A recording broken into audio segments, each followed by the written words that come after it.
This video's gonna spoil a whole lot of Persona 4, so I recommend playing that first. If you don't care, then go ahead and stick around. But Persona 4 did get ported to all platforms like a year ago, so why not? Okay, alright, let's go. Whether people like Persona 4 or dislike the game, one thing I commonly see complained about is the endgame twist with the gas station attendant, aka Izanami. I see people complain about this twist specifically under the premise of how are they meant to remember something that happened at the beginning of the game and know that this was something they're supposed to investigate. To which I say, there are several points in the game where you've been investigating, and this whole entire section has not only been foreshadowed, but also there are other questions you should have had during this segment. Earlier in the game, while in the hospital, the party believes that Namatame is the killer, and there are members of the party who basically want to kill him because you can basically get away with it. And you have to very much just figure out that there's still unanswered questions in order to get past this segment. And I'm surprised that the Izanami segment Trust People Love. How did they get past this segment? So they have to basically constantly say that there's unanswered questions as Yosuke is getting progressively more and more enraged and pretty much trying to get you to be on his side into murdering Namatame. But this segment's one segment where you have to pretty much think, okay, something's not right here, so clearly the answer isn't murder, and clearly the answer isn't just be an undecisive. You need to pretty much be like, there's something missing, and everyone needs to calm down and not let their emotions get the better of them so we can think this through. But this is a segment where the game is testing you on paying attention, and I'm just wondering how this segment doesn't have these complaints at all, but the Izanami segment does. Although I do have my grabs the hospital scene, not just because I feel like the answer of just constantly being a vague, something's not right here over and over feels kind of weird to say, and just telling people just calm down straight from the get-go.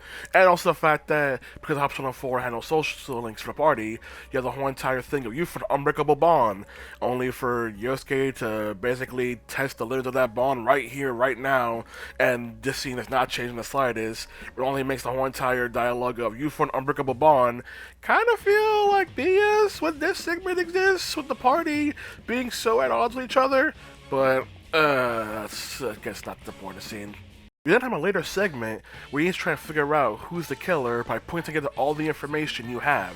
I know many like to cite that, oh, the killer in this game is obvious, which I don't believe unless you're playing the golden version, or people like to cite, well, you have the scene earlier that gives you information. Yeah, that's the thing. You remembered something that helped you put together who the killer is. That's what you should be doing in Izanami, because there are several unanswered questions. Not just the one cutscene, there are several unanswered questions I'll get to. But just like with this, you have to figure out, okay, who is the culprit? What pieces can I put together? You know, unless you just gives you a list, unless you just pretty much shotgun pick random options. But you have to figure out based on the prior events. So why is it here? Now it's you have the memory to remember all the clues. But again, Izanami, this is the issue for people. Now, as for Izanami, it's not just the one cutscene of her shaking the player's hand. There's other questions you should have, like, how can the player go into the TV world before getting a persona? Why did you not to face your shadow like all of your friends had to do? Why can Adachi and Amatame go into the TV world without having to face their shadow or even having a persona? Why does Adachi have a persona? Something even Rise highlights herself. None of these things actually add up.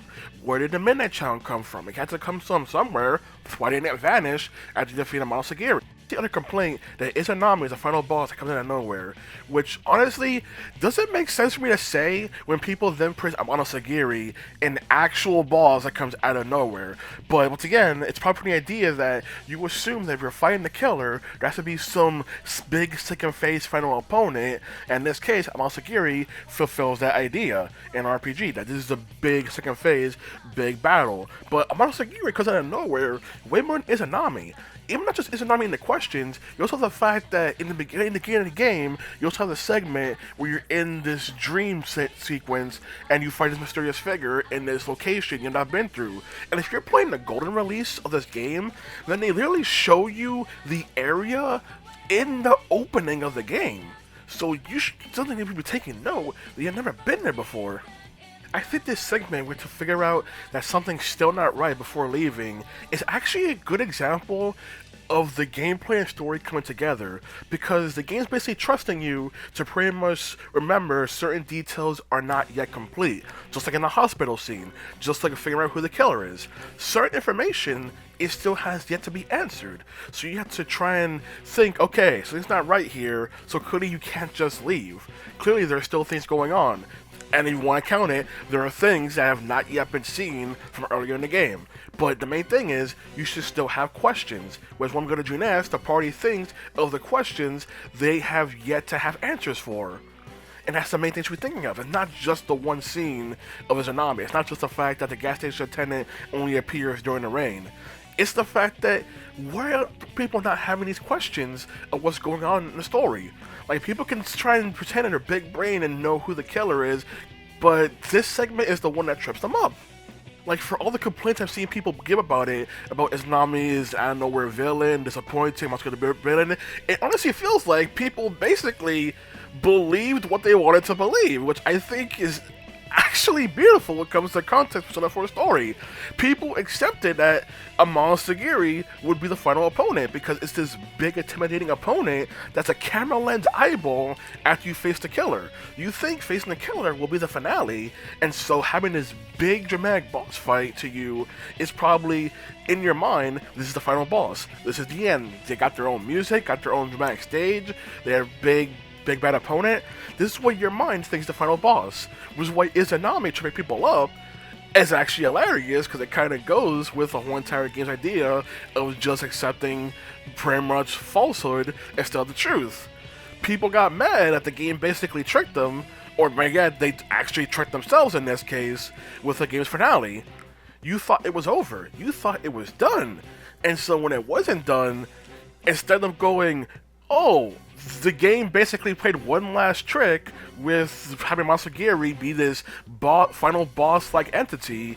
Instead it's, oh, the game is bad for doing that, and this was a bad idea and mistake.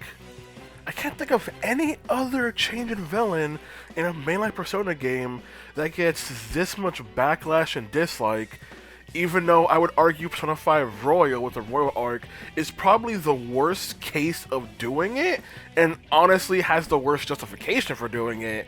But Persona 4 somehow gets more flack when there was more setup towards Izanami. The image is going for Izanami. The fact that his story Persona is freaking Izanagi. The fact that the nurse, when you go to the school field trip to Gekkan High, talks about the tale of Izanami and Izanagi, which is something Persona 3, 4, and 5 do, where they generally have at least one segment where some character, some teacher, will actually be talking about events that are foreshadowing the game's conclusion. But here, people just kind of bad eye go, well, I can't remember this one specific sequence at the beginning of the game, so therefore this twist is bad. And it's like, you should have had several questions, there should have been several mysteries, but people like to only call Persona 4 a mystery game when it's convenient for them, rather than it should be a mystery game all throughout. Like when you're trying to search for info on each victim thrown into a TV world, so you can then go and save them, or like the hospital scene, or like need to find out who the killer is. But somehow these segments are fine for people in trying to figure things out. But when the game trusts them to have these lingering questions themselves and does try to trick them with Izanagi, people fall for the trick and then somehow say it's on the game's fault for it when it is the player who has to figure it out. Just like you have to figure out the hospital scene. You have to figure out who the killer is. You figured it out. You can do this one. Have more faith in yourself.